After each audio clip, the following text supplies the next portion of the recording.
Well, I don't even have my candle lit, but that is not going to stop me from reviewing this deck here, which is called the Rockham Tarot.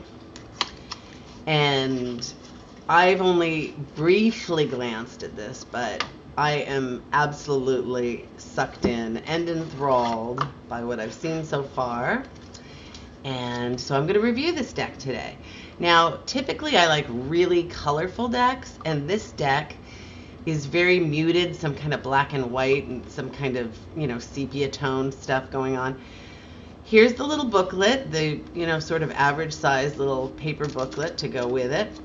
And I think you are going to absolutely adore. The only ones I've looked at are some of the major arcana cards, which are the first ones here.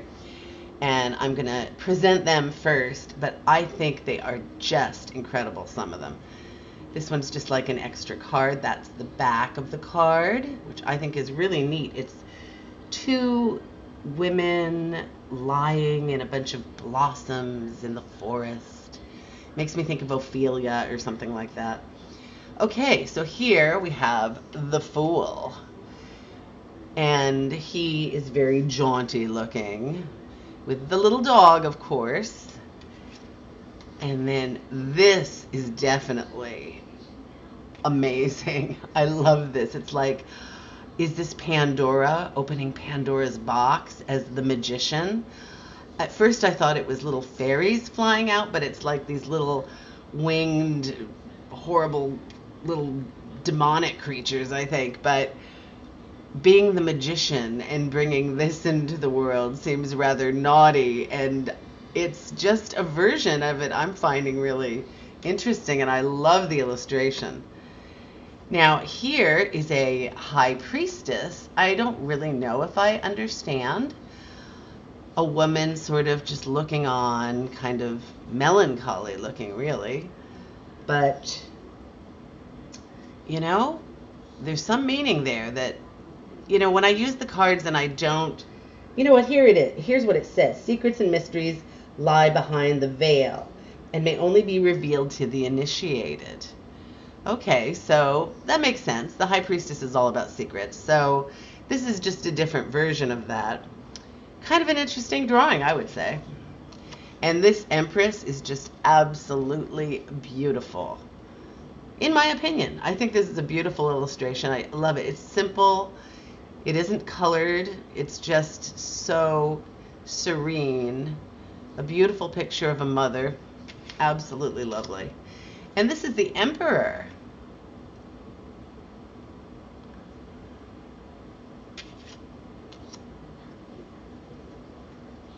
Here we've got the Hierophant. This is certainly a different card. Look at this person marching through everything. Because I always think of it as more of a pope figure, kind of a religious thing. But this could be somebody leading her people of her flock to some situation. So it could still be religious, or it could be something else in the direction of that. Sometimes the Hierophant refers to other things that have structure. It could mean marriage. It can mean doing a sacrament in the Catholic Church. It can mean, doing something that involves the government or authority. Any step that you take in life is represented sometimes. Here are the Lovers. I'm not so sure this fellow doesn't look a little bit sinister, but they are having a nice embrace in nature.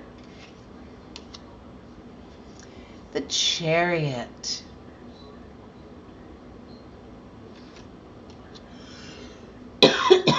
Excuse me. I have allergies. And as you can see, I'm quite remiss today. I didn't even light my candle. But if this is any excuse, I did break my kneecap yesterday. Here we have Strength. So we see the typical lion and the woman, but it's a different little bit of a look, a little bit of a different historical outfit. And they're just sort of walking side by side, which is kind of neat.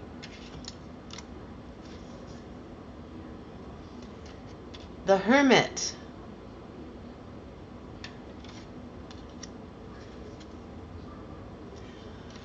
Here's a different Wheel of Fortune.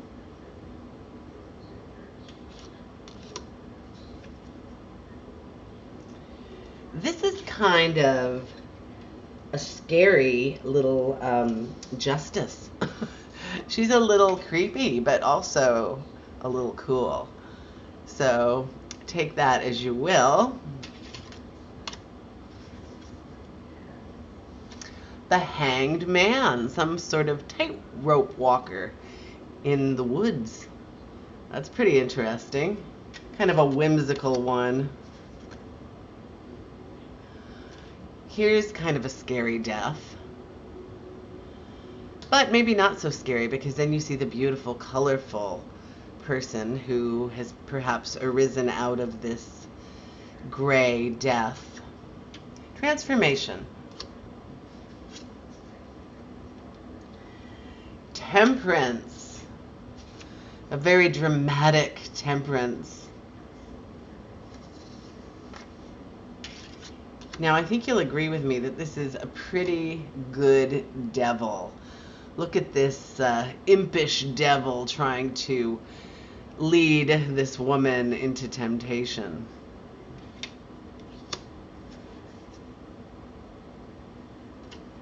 The Tower. And people seem to be running away from the Tower, and fairy creatures seem to be running away from the Tower. Although the fellow, oh, you know what? They're not actually looking upset or anything. They're just sort of running in the distance.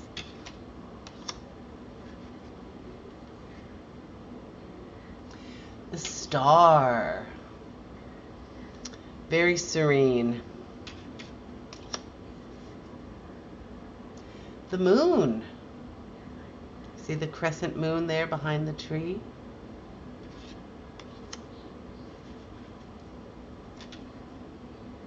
The Sun.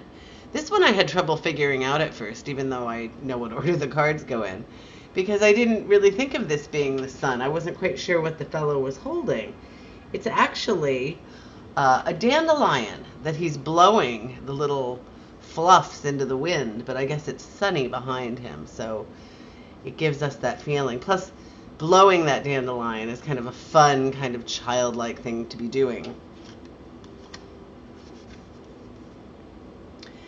This one actually freaks me out a little, and it shouldn't. It's Judgment. Here are some beautiful little children with some angels above. This should be a very comforting card, and in many ways it is. It's just something about, it kind of feels like whatever is decided by the angels is what befalls these children, which kind of freaked me out a little bit. Which is not the right way to really think about it, but it's a beautiful card. The kids are adorable. The angels look beautiful and loving. So that's just my weirdness. This world is quite gorgeous. Look at this woman. Just, you know, the world means completion. She's reveling in nature. It's an amazing drawing. I love it. So here we dive into our minor arcana. So here is the Ace of Cups. Quite beautiful. A little bit different than the typical ace. I really like these drawings. They're very detailed, and, well, some of them are pretty simple line drawings, but then the shading and stuff makes them seem a lot more detailed, but some of them are really detailed. So I like them a lot. Two of Cups. Very good. Three of Cups. This definitely has a celebratory kind of a feeling to it, I would say. Four of Cups. I complain about the lack of color sometimes, but with this deck, there are bits of color that make it look really interesting and good. Like, look at this Five of Cups, and there's some, you know, turquoise blue throughout there at the bottom. And I really like the way this is done. And of course the Death card with that, you know, person above the dead person being all colorful. You know, it's subtle, but it's just really, really well executed. My favorite card in the deck, the Six of Cups, and I think this really, really shows us that beautiful childhood feeling, the memories, and that magical quality of childhood connection. Seven of Cups, also a fave of mine. All the choices that you can have and what might come of those choices. Sometimes it's wonderful, sometimes it's not so wonderful. Eight of Cups. This one reminds me of a picture from a childhood book I had. So I'm very, very drawn to it. It was actually in a Raggedy Ann story, and I don't think anybody was naked, so I'm not quite sure what the thing was, except for somebody was going up into the sky, and this reminds me of it. Here's another one with a nice use of a little bit of color. Nine of Cups.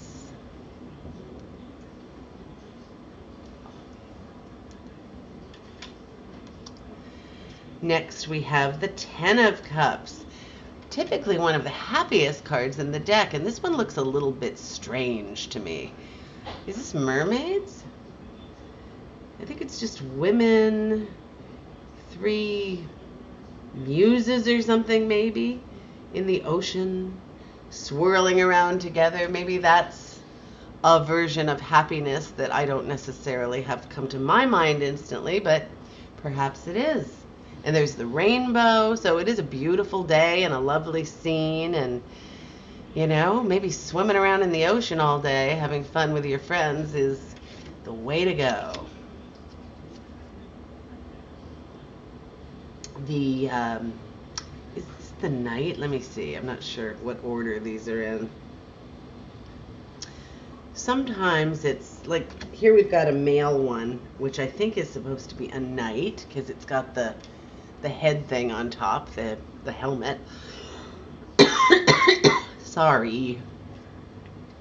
Where I live right now, there's so much pollen in the air, it's crazy, so that's why I'm kind of congested. And I keep hitting the table, so I do apologize. I'm kind of clumsy with this knee. I've got my big swollen knee up on a stool with a big ice pack on it, and I don't seem to be very coordinated. This one's kind of beautiful. It's a mermaid on a fish, and I guess this is like something they'd probably call, oh maybe this one's the knight, because it's got a horse. So I'm going to say the other one was maybe a page, and unless this one's like a princess, but she's got a, what did I say? She's got a horse. But you could be a princess with a horse, obviously. So I'm going to say, you know what? I could just look. Then the mystery would be solved. So let me see how they do it on this deck, because it can be different on every one. So it's, oh, okay, so it's the normal, regular thing. It's the first one was a page, and then this one is the knight, and then here is our beautiful Queen of Cups. She's lovely, and she definitely gives you that feeling of the mysticism and the water and the psychic ability of the Queen of Cups. Now, this one is pretty weird. Oh, wow. The King of Cups is like a creepy merman, and I don't know what's wrong with him, but he's not looking too healthy. Where is he? What is next to him? Oh, it's the ocean, but it's looking kind of black and bleak, and he looks like he just washed up from, the ocean onto shore with his webbed fingers.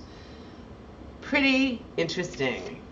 This deck is magical. I'm really loving it. I know I'm going to get a ton of use out of this deck. As for the cardstock and all of that, it's nice. I find it heavy enough. It's the regular sized cards. Kind of muted. They're not shiny or anything, but it really works well for these drawings. So here we've got the Ace of Pentacles. Now, let me just make sure that they call it Pentacles in this deck, because you know how it goes. Sometimes, if you're familiar with tarot cards, sometimes they call it the discs or something else. So I think no, Wands, Cups, can't even find it. Swords, and where are the Pentacles? I'm looking, oh yeah, Pentacles. So it's the, what did I say? This one was the Ace of Pentacles. Then we've got the 2. A little bit different. A cute little child on some toadstools, it looks like, instead of the juggling act of the 2 Pentacles. This is adorable. The 3 of Pentacles. Really beautiful drawings. The 4. There's this beautiful, fairy-like or just a quality about it, like the drawing. And some of the drawings, the way they're done, they kind of remind me of the 1920s. I don't know what that is coming down. Oh, it's a beautiful angel. Or I guess it could be a fairy, but I'm going to say it's an angel. That is gorgeous. Absolutely stunning. And this one is the 5 of Pentacles, and it certainly gives you the feeling of the negative aspects of that card. The 6 of Pentacles. That definitely gives some impression of the, sort of security, I guess you'd say, of that card. Now here we've got one that has beautiful colors injected in a bountiful tree full of children and fruits and blossoms, and it's the 7 of Pentacles. What a fantastic card that is. I absolutely love this card. This is going to be one of my favorite decks. I just know it. It just depicts these things in a way that I want to look at more often. We've got the 8 of Pentacles. This guy looks like he's really working quite hard. The 9 of Pentacles. Always with a bird. Well, I shouldn't say always, but very, very, very often with a bird. The 10 of Pentacles. This definitely gives that feeling of camaraderie or family. Oh my God, this has got to be the cutest page I've ever seen in my life. Look at that Page of Pentacles. He's like a little fairy-like cool creature, so adorable. He looks so impish and so full of all the things that the page is supposed to embody, the inventiveness, the seeking out learning ways to do things, the mechanical aspects, the fact that these people like to take things apart and put them back together. It's just a great little card. Beautiful. Here's another one where there's a burst of color. Fantastic. The Knight of Pentacles. And in this drawing, he doesn't look quite as staid and as slow moving as we typically see him in like the Rider-Waite version. He looks like he might have a little bit more life in him.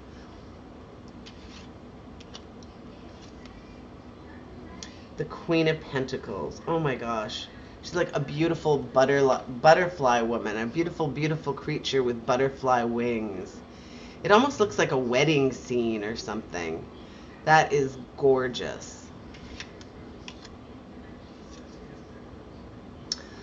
And then we've got the King of Pentacles, and I must say,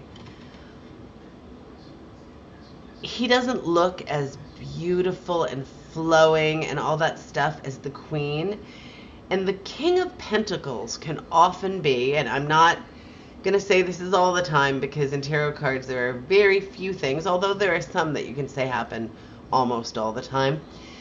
But he tends to work hard and think and overthink and do things that make him not always the most exciting person around. Sometimes they have a lot of money, sometimes they cultivate that, but I always say there's a little bit of a fun element missing on the King of Pentacles. I'm sure there are exceptions to that, and I will seek them out, but, you know, all work and no play makes Jack a dull boy.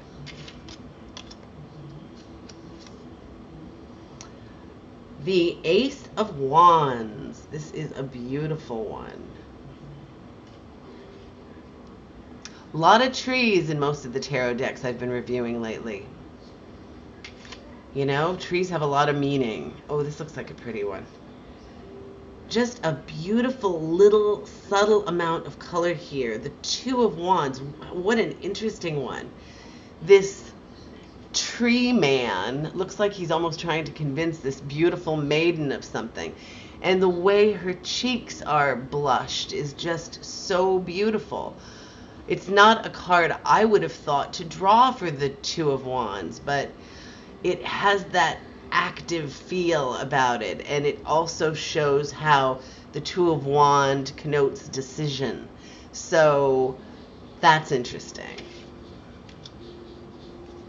Here we have another lovely lady. Oh, she's very well drawn with a beautiful village behind her for the Three of Wands. The Four of Wands. Again, with those subtle notes of color that seem to work so beautifully. Here's one that's very muted in turquoises, the Five of Wands. Instead of looking like it's somebody arguing with some swords or anything like that, this one is up a tree from a wolf pack. This is much more of a challenge than we often see for this card. It's more of like a fight for your life. The Six of Wands. Again, a beautiful drawing, very detailed.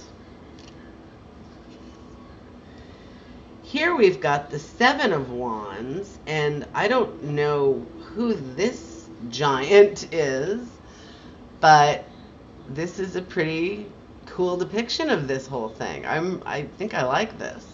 This deck is just like so provocative, a lot of food for thought, and you know, it gives you a different idea, but the drawings are so enthralling. Like, I'm just sucked into this stuff.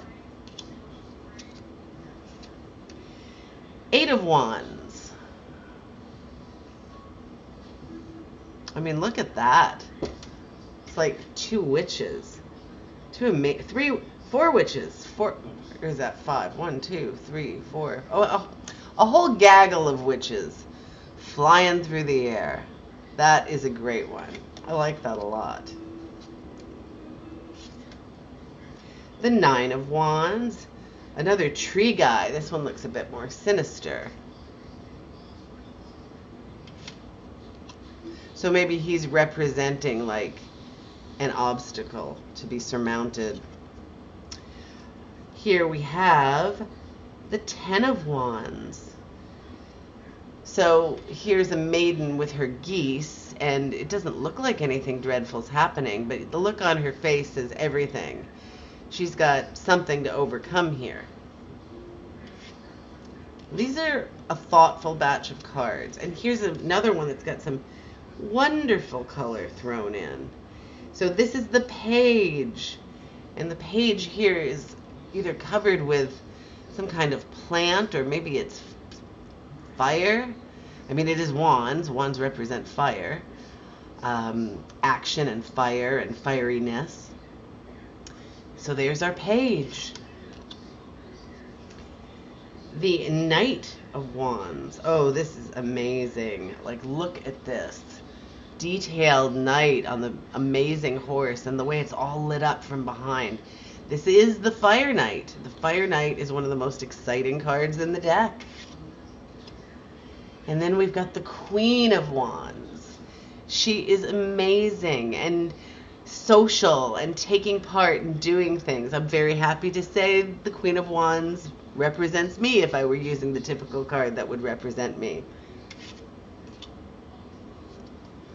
The King of Wands. Now,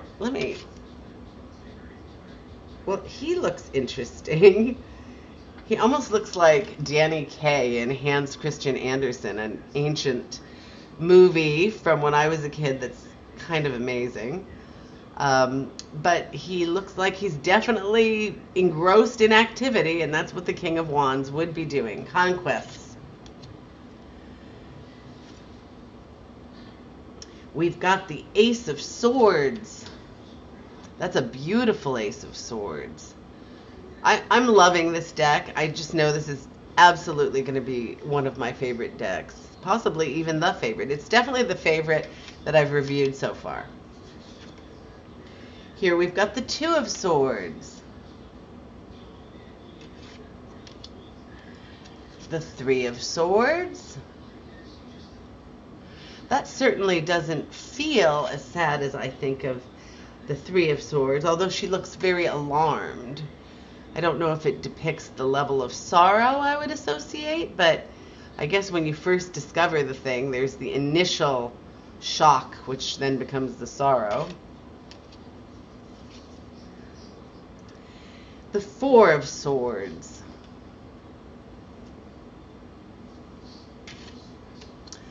Here's another one that has that addition of the color.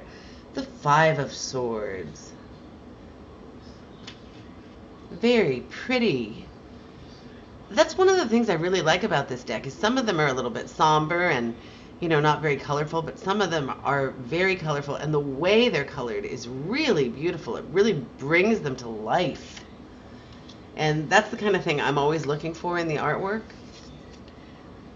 This one is Six of Wands. Oh, and the person in the boat is just adorable, and it definitely gives you that feeling of going off and starting anew, which is very fun and refreshing. The Seven of Wands.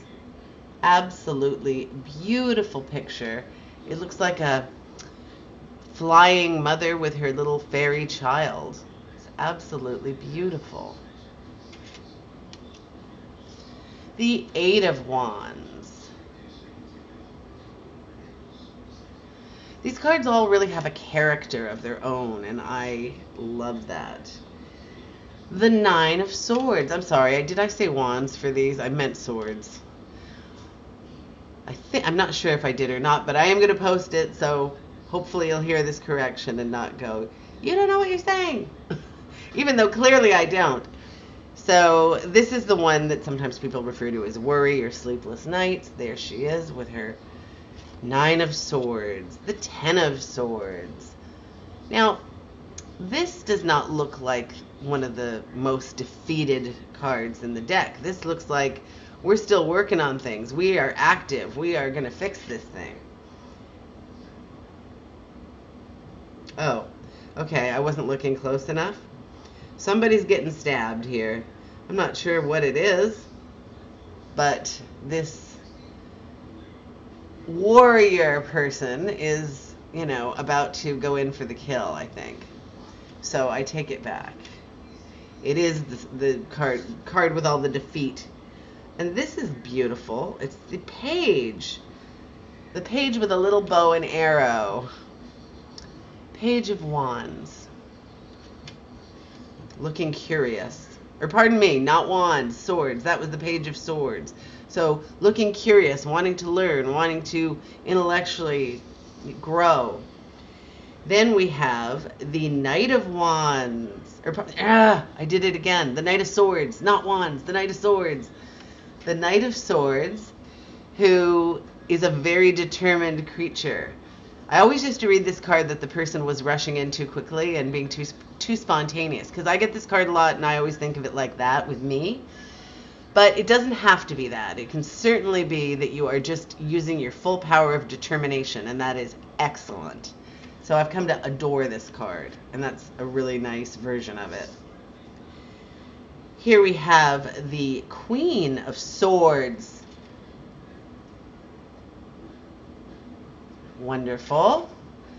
And the King of Swords. Very nice. Very nice deck. And then there's an extra card here that says a special tarot invitation. Oh, and there's like a website that you can go on if you want to receive some stuff. And so here it is, the Rockham Tarot. I think this is a fabulous deck. I highly recommend it. It's just incredible. If you like fairies and imps and tree people and something that feels, on one hand, I want to say a little gothic, but it's more whimsical than that. And so it's got like this really sweet, happy edge. And also it's got some of the cards with a dark side. But I just think it's a fantastic deck. I recommend it 100%. I'm going to be using it in readings in the future, so I hope you're here with me for that. Please feel free to contact me at Angie@silverthreadtarot.com for a private reading or to ask me anything you like. Have a great rest of the day.